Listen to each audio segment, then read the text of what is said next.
Dit is ook nog meteen het moeilijkste stukje. Want het kan onderdoor kruipen en dat moeten we niet hebben. Ja, dit is de F100 type D en dan de Super Sabre. Dat is een Amerikaans toestel. Nou, we doen over dat we de signing.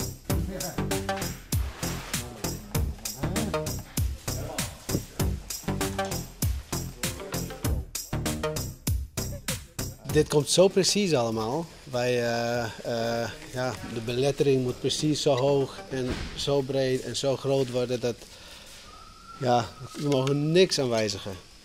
Origineel staat moet helemaal terug, qua kleuren ook. Ze zijn heel pietje precies. We moeten echt op de millimeter nauwkeurig. Afgeleid van foto's. Dus,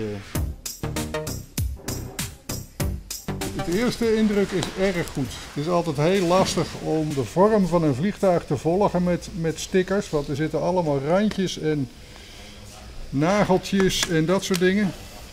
Dit vliegtuig heeft een keer een noodlanding gemaakt en daar zijn foto's van gemaakt. Ze zijn goed genoeg om de oorspronkelijke vorm en de plaats van de letters van af te halen.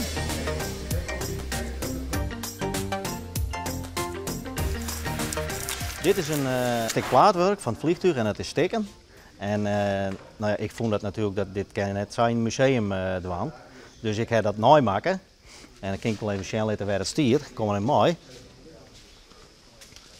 Zo, dat hek daarboven, hek dat erin maken. Nou, als je deze stikken, die misten al een keer, dat die helemaal iepen.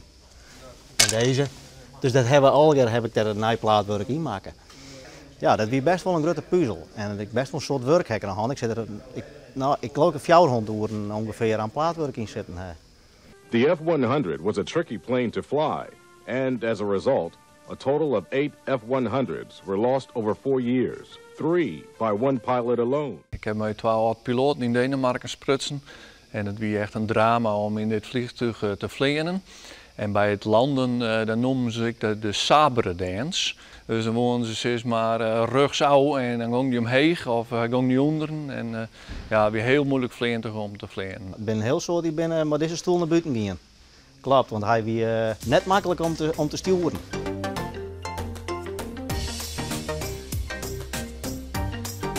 Deze gaat naar het museum straks in Soesterberg. En giet hij nou aanstaan met Pien in het Hartford? Nee hoor, want dit is de F100 type D en de F102 die komt. Begin ik mooi om iemand te zetten in Soesterberg. En dan stiet er daar mooi tussen de rest en dan denk je, nou, dat ga ik toch heel mooi maken. Ja. Tijd gaat zo snel als je hiermee bezig bent. Voordat je het weet is het tijd om naar huis te gaan. En soms willen we dat niet eens. Ik heb hier wel volle plezier aan beleefd, ja. Het is genieten om zoiets te doen. Het is wat anders dan huis schilderen.